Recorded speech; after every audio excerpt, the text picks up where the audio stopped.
সালাত কায়েম করো, যাকাত প্রদান করো। সালাত কায়েম করতে বলা হয়েছে, রাসূলের পদ্ধতিতে সালাত কায়েম করতে হবে। সালাত এমন একটি বিধান, যেই বিধান সাত আসমানের উপরে ফরজ করা হয়েছে, বাকি সমস্ত বিধান ফরজ করা হয়েছে আসমানের নিচে। সালাত এমন একটি গুরুত্বপূর্ণ বিধান, যেই বিধান সাত আসমানের উপরে ফরজ করা হয়েছে, বাকি সমস্ত বিধান আসমানের নিচে ফরজ করা হয়েছে। পৃথিবীর বুকে কর্ম হিসাবে, কাজ হিসাবে সবচেয়ে গুরুত্বপূর্ণ কর্ম হলো সালাত আদায় করা, সালাত কায়েম করা। সালাত আদায় করতে হবে রাসূলের পদ্ধতিতে। আয়েশা রাদিয়াল্লাহু তাআলা আনহা বলেন, রাসূল সাল্লাল্লাহু আলাইহি ওয়াসাল্লাম বলেছেন, যেই ব্যক্তি কাতারের মাঝখানের অংশকে, ফাঁকা জায়গাকে বন্ধ করলো, তার মর্যাদা আল্লাহ বৃদ্ধি করে দিবেন এবং জান্নাতে একটি ঘর নির্মাণ করবেন। এই জন্য কাতারের মাঝখানের ফাঁকা জায়গাকে বন্ধ করতে হবে। হযরত আনাস রাদিয়াল্লাহু তাআলা আনহু বলেন, আমরা নামাজে দাঁড়াইতাম কাঁধে কাঁধ মিলিয়ে, পায়ের সঙ্গে পা মিলিয়ে। নামাজে দাঁড়াইতে হবে কাঁধে কাঁধ মিলিয়ে, পায়ের সঙ্গে পা মিলিয়ে। কিভাবে আমরা দাঁড়াবো পায়ের সঙ্গে পা মিলিয়ে? এদেশের মানুষ মাযহাবের দোহাই দিয়া বলে, দুই পায়ের মাঝখানে 4 আঙ্গুল ফাঁকা রাখতে হবে। মহিলা মানুষ দুই পায়ের মাঝখানে 1 আঙ্গুল ফাঁকা রাখবে। আবার শুনুন, পুরুষ মানুষ দুই পায়ের মাঝখানে 4 আঙ্গুল ফাঁকা রাখবে, মহিলা মানুষ দুই পায়ের মাঝখানে 1 আঙ্গুল ফাঁকা রাখবে। এর দলিল পৃথিবীতে নেই। আপনি মাযহাবের দোহাই দিয়ে বলছেন দুই পায়ের মাঝখানে ফাঁকা রাখতে, একথা বাতিল, একথা চলে না। দুই পায়ের মাঝখানে 4 আঙ্গুল ফাঁকা থাকবে কেন? একটা মানুষের ভারসাম্য বজায় রাখতে যতটুকু ফাঁকা প্রয়োজন ততটুকু ফাঁকা রেখে সালাত আদায় করতে দাঁড়াবে। একজন আর কাঁধে আরেকজন কাঁধ মিলিয়ে দাঁড়াবে, ফাঁকা বন্ধ করে দাঁড়াবে। এই যে দেখেন, এভাবে দাঁড়াইলাম, আমার যে পাশে দাঁড়াচ্ছে তার পায়ের সাথে আমার পা থাকবে, আমার পায়ের সাথে আরেকজনের পা থাকবে, পায়ের সঙ্গে পা মিলিয়ে দাঁড়াইতে হবে। রাসূল সাল্লাল্লাহু আলাইহি ওয়াসাল্লাম যখন নামাজে দাঁড়াইতেন, তিনি বলতেন, তোমরা কাতারকে সোজা করো, কাতারের মাঝখানের ফাঁকা অংশ বন্ধ করে দাঁড়াও। এই যে আমি দেখছি ছাগলের বাচ্চা প্রবেশ করছে, এভাবে আল্লাহ রাসূল বলছেন, আমি দেখছি ছাগলের বাচ্চার মতো শয়তান প্রবেশ করছে। কাতারের মাঝখানে ফাঁকা রাখলে শয়তান প্রবেশ করে। যেই ব্যক্তি কাতারের মাঝখানের ফাঁকা জায়গাকে বন্ধ করলো, আল্লাহ তাআলা তাহাকে নিকটে টেনে নেন, ওই ব্যক্তিকে আল্লাহ তাআলা নিকটবর্তী করে দেন। যেই ব্যক্তি কাতারের মাঝখানে ফাঁকা হয়ে দাঁড়াইলো, আল্লাহ তাআলা তাকে দূরে সরাইয়া দেন। কাতারের মাঝখানের ফাঁকা বন্ধ করলে মানুষের ভিতরে মিল মোহাব্বত পয়দা হয়। ফাঁকা রেখে দাঁড়াইলে আল্লাহ তাআলা মিল মোহাব্বতকে উঠাইয়া দেয়। নামাজে দাঁড়াইতে হবে কাঁধে কাঁধ মিলিয়ে, প্রাচীরের মতো শক্ত হয়ে, মজবুত করে সারিবদ্ধ হয়ে দাঁড়াবে। মানুষ আজকে কাতারে দাঁড়ানোই বোঝে না। বর্তমান দেশের ইমাম সাহেবরা তারা সালাত আদায় করে ঠিকই, মুসল্লিদেরকে নিয়ে কিভাবে দাঁড়াবে এ পদ্ধতি তাদেরকে দেখায় দেয় না। নামাজে দাঁড়ানো শিখতে হবে। রাসূল সাল্লাল্লাহু আলাইহি ওয়াসাল্লাম বলেন, তোমরা ইমামের সঙ্গে আমিন বলো, তোমরা ইমামের সঙ্গে আমিন বলো। তোমরা যখন আমিন বলো, তোমাদের সঙ্গে ফেরেশতারাও আমিন বলে।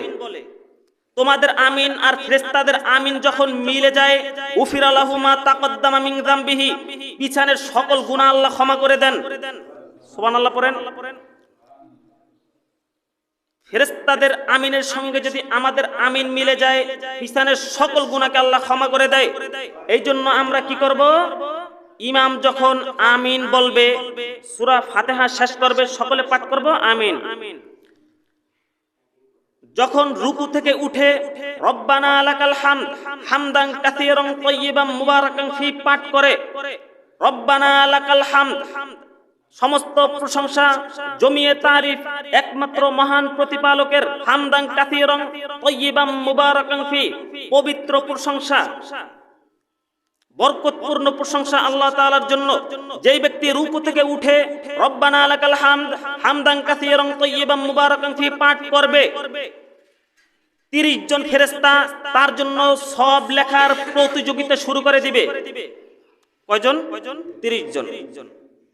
রুকু থেকে উঠেই দাঁড়াইয়া থাকতে নেই। রব্বানা লাকাল হামদ হামদান কাসীরান তাইয়িবান মুবারাকান ফি বলার সাথে সাথে 30 জন ফেরেশতা নেকি লেখা শুরু করে দিল, প্রতিযোগিতা চলছে। এরপরে যখন ইমাম সাহেব সালাম ফিরাবে, সালাম ফিরানোর সাথে সাথে আপনারা বৈঠকে বসে যত ইচ্ছা দোয়া পাঠ করবেন, যত ইচ্ছা দোয়া পাঠ করবেন। দোয়া মাসুরা কেন, দোয়া মাসুরার সঙ্গে হাজারো দোয়া পাঠ করেন, অসুবিধা নেই। যত দোয়া পাঠ করে সালাম ফিরাবেন, আসসালামু আলাইকুম রাহমাতুল্লাহ, আসসালামু আলাইকুম রাহমাতুল্লাহ। সমস্ত দোয়াও শেষ, নামাজও শেষ। সমস্ত দোয়া চাইতে হবে সালাতের ভিতরে।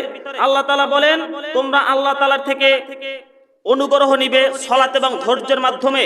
সালাতের মাধ্যমে চাইতে হবে, সালাতের ভিতরে চাইতে হবে। নামাজ শেষ, এরপরে দোয়াও শেষ, সালাত শেষ। এরপরে কি বাকি আছে? এরপরে বাকি আছে মাসনুন দোয়া।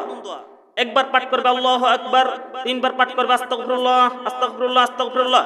এরপরে পাঠ করবে আল্লাহুম্মা আনতাস সালাম ওয়া মিনকাস সালাম তাবারাকতা ইয়া জাল জালালি ওয়াল ইকরাম।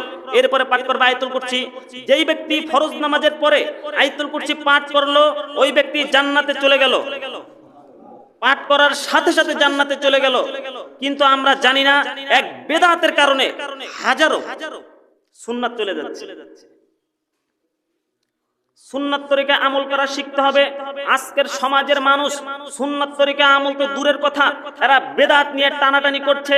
এরা শিরিক টাকা দিয়ে কিনছে, বুঝেন নাই? শিরিক টাকা দিয়ে কিনছে, পকেটের টাকা দিয়ে। আপনি বলবেন কিভাবে? রাসূল সাল্লাল্লাহু আলাইহি ওয়াসাল্লাম বললেন, মান তাআল্লাকা তামিমাতা ফাকাদ আশরাকা বিল্লাহ। যেই ব্যক্তি তাবিজ ঝুলাইলো, ওই ব্যক্তি আল্লাহর সঙ্গে শিরিক করলো। যেই ব্যক্তি গলায় তাবিজ ঝুলাইলো, ওই ব্যক্তি আল্লাহর সঙ্গে শিরিক করলো। একথা আমি বলিনি, একথা বলেছেন মুহাম্মদ সাল্লাল্লাহু আলাইহি ওয়াসাল্লাম। আমি অনুবাদক। মানুষ শিরিক আজকে টাকা দিয়ে ক্রয় করছে। এই যে গত সোমবারে দেখলাম, এই যে এখানে আসলো সাপুরি, সাপুরি চেনেন তো? তো সাপুরি আসলো, ভিন বাজাচ্ছে। আমি তো এখানে শুয়ে আছি, তো আমি শুনতেছি যে ভিন বাজাচ্ছে। ভিন বাজাইতে বাজাইতে এরপরে বসে পড়লো, বলল যে আমরা সাপ ধরি, এক এক সাপে 25,000 টাকার উপরে আমাদের ব্যবসা লাভ হয়। এরপরে কি, অমুক সাপে অমুক ক্ষতি করে, এই এলাকায় অনেক সাপ আছে, বড় বড় সাপ, এগুলো আমরা ধরতে আসছি। এভাবে লেকচার মারা শুরু করলো। লেকচার মারতে মারতে বসে পড়লো। এইপরে তো এলাকার মানুষ সব মানে হুজুম, ওখানে খুব জড়া হয়ে গেল, খুব চাটাম চটাম মারছে। এরপরে দেখলাম আপনার গাছ বাহির করছে, ছোট ছোট গাছ কাইটে কেটে এটা বাহির করছে, বাহির করে এবার ফিরে দিচ্ছে। এই গাছটা সাথে রাখলে মাজায় ব্যথা থাকে না, গলায় ব্যথা থাকে না, যত ব্যথা ফুলা আছে সব শেষ হয়ে যায়। আমাশা, ডায়রিয়া, কলেরা। যেই ব্যক্তি বিছনায় প্রস্রাব করে, বিছনায় প্রস্রাব বন্ধ। এই একই গাছের সমস্ত রোগের ওষুধ। তাইলে আমি বললাম যে তাইলে তো বড় বড় ডাক্তার, ইঞ্জিনিয়ার, মানে বড় বড় যারা ডাক্তার আছে, তারা তো সব না খাইয়ে মরবে। এক তাবিজে যদি সব ভালো হয়ে যায়, ডাক্তারকে টাইম আছে, থালানি রাস্তায় বড় কায়দা তো। এরপরে তাকে কিছু কথা বলার পরে দেখলে যে এখানে আর ডাইল গলবো না, দিলাম পাঠাইয়া। তো মানুষ কতটা বোকা দেখেন। আমি যদি আজকে খেজুর গাছের শিকড় কাইটা একটা বেলেট নিব, আর একটা লাল সুতা নিব, আর খেজুর গাছের কিছু শিকড় নিব, নিয়ে সাইসা সাইসা 2-3টা করে সুতা দিয়ে বাঁধবো, বাঁধে এতগুলা জমাইয়া রাস্তায় বসবো, বসে কিছু লেকচার মারবো। এইটা যদি সাথে থাকে, ঘরে কোনো ভালা মুসিবত আসে না। এটা সাথে থাকলে কোটিপতি হয়ে যায়। এটা সাথে থাকলে বিছনায় প্রস্রাব করে না। এটা সাথে থাকলে কোনো সমস্যা নাই। সমস্ত রোগের ওষুধ। যদি লেকচার মারি, দেখবেন হাজারো লাখো বাঙালি আমার থেকে লক্ষ লক্ষ তাবিজ এগুলো কিনে নিচ্ছে, অথচ এটা ফালতু। এ কোনো কাজ দেয়? গাছ খেলে উপকার আছে, সাথে রাখলে উপকার আছে? কোনো উপকার নেই। মানুষ এত বুদ্ধিহীন কেন? ওখানে মানুষ কেন যাচ্ছে? বাবার দরবারে মানুষ কেন যাচ্ছে? কুলিল্লাহুম্মা মালিকাল মুলক। আল্লাহ তাআলা তো গোটা পৃথিবীর বাদশা, সমস্ত শক্তির মালিক, মহান প্রতিপালক। তার কাছে মানুষ কেন চায় না? মানুষ কেন মানুষের কাছে ঘুরে? এখানে যেই ব্যক্তি তাবিজ বিক্রি করতে আসছে, ওই ব্যক্তির গলায় দেখলাম পইতা ঝুলানো। ও হয়তোবা হিন্দু হইতে পারে সম্ভবত। ওর কাছে মানুষ ফুনিচ্ছে, প্রথম দিচ্ছে ফ্রি তাবিজ, এরপরে একটা তাবিজ বাইর করবে অথবা আংটি বাইর করবে। এইটা সাথে থাকলে সব শেষ, বুঝেন না? কোটিপতি হয়ে যাচ্ছে। এভাবে মানুষকে ধোকা দিচ্ছে আর মানুষ ধোকা খাচ্ছে। এত বুদ্ধিহীন কেন? এই যে শুনুন, রাসূলের আমলকে শক্ত করে ধরুন। মুহাম্মদ সাল্লাল্লাহু আলাইহি সাল্লাম বলেছেন, যেই ব্যক্তি ফজরের পরে এবং মাগরিবের পরে 3 বার পাঠ করবে বিসমিল্লাহিল্লাযী লা ইয়াদুররু মা ইসমিহি শাইউন ফিল আরদি ওয়ালা ফিস সামাই ওয়া হুয়াস সামিউল আলিম, এই দোয়া ফজর এবং মাগরিবের পর যে ব্যক্তি পাঠ করবে, পৃথিবীতে এমন কোনো শক্তি নাই তার ক্ষতি করবে। সুবহানাল্লাহ পাঠ করেন। মানে বিদিকে সব ভুলে গেছে গা, ও দৌড়াইবেন ওই জায়গা বাবার দরবারে আর এই সাপুরের দরবারে, সেখানে দিয়ে দৌড়াবেন। মানুষের ঈমান আমল সব ধ্বংস হয়ে যাচ্ছে। একবার আপনার ভোলাতে থাকা অবস্থায় দেখলাম বাজারের পিছনে ডাকডোল বাজাইয়া আংটি বিক্রি করছে। তো ওভাবে লেকচার দিচ্ছে, আংটি রাখলে কোনো ক্ষতি নাই, লাভ আছে, আপনি কুটিপুটি হয়ে যাবেন, আপনার যত বালা মুসিবত রোগ আছে সব শেষ হয়ে যাবে। ওই জন্য ওরা যেভাবে লেকচার দেয় ওভাবে লেকচার দিয়ে আংটি বিক্রি করছে। পরবর্তীতে বলছে আংটিতে লেখা আছে আয়াতুল কুরসি, কোরআন শরীফের ভিতরে সবচেয়ে পাওয়ারফুল আয়াত আয়াতুল কুরসি। তো আংটির উপরে আয়াতুল কুরসি লেখা আছে। আপনাকে আমি বলি, আয়াতুল কুরসি কোরআনের আয়াত নিয়ে এইটা নিয়ে কি টয়লেটে যাওয়া যাবে? ওইটা যে আপনি কিনছেন টাকা দিয়ে, শিরিক কিনছেন, এরপরে আপনি টয়লেটে যাওয়া যাচ্ছে না, স্ত্রী সহবাস করা যাচ্ছে না, ময়লা আবর্জনা গোবর এগুলো মানে ধরা যাচ্ছে না, কিচ্ছু করা যাচ্ছে না। কোরআন হাতে নিয়ে, কোরআন কাছে নিয়ে ওইটা আপনার হাতে ঢুকিয়ে দিল, আপনি কি করলেন? যে বিশ্বাস করলেন কি এই আংটির মাধ্যমে আমার বিপদ আসবে না, এর মাধ্যমে আমি ধনী হয়ে যাব, এর মাধ্যমে আমার এটা হবে সেটা হবে। আল্লাহ না করুক যদি পরের দিন একটা লটারি পাইয়া যায় কেউ, তাইলে মনে করবে আংটির লেগে পাইছি। এই যে শিরিক, আল্লাহ নবী এটাই বলছে, মান তাআল্লাকা তামিমাতা ফাকাদ আশরাকা বিল্লাহ, যে ব্যক্তি কোনো মাধুলি কিছু ঝুলাইলো ওই ব্যক্তি শিরিক করলো।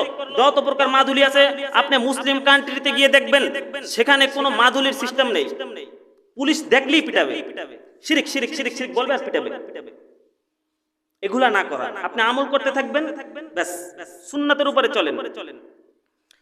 একবার ওমর রাদিয়াল্লাহু তাআলা আনহু খবর পাইলেন আল্লাহর নবী একটি গাছের নিচে বসে বায়াত করতেন মানুষকে। আল্লাহর নবী যখন মারা গেলেন মানুষ ওই গাছের নিচে যাচ্ছে, গিয়ে কান্নাকাটি করছে, বরকতান। ওমর রাদিয়াল্লাহু তাআলা আনহু শুনে গিয়ে দেখলো যে কিরে, মানুষ তো এখন এই গাছের নিচে এসে কান্নাকাটি করে, কিছুদিন পরে এই গাছের এক একটা ছাল নিয়ে যাবে, এর কিছুদিন পরে মানুষ এর গাছের পূজা করা শুরু করবে, এ তো অবস্থা খারাপ। ওমর রাদিয়াল্লাহু তাআলা আনহু গিয়ে গাছের শিকড় সহকারে উঠাই ফেলাইলেন।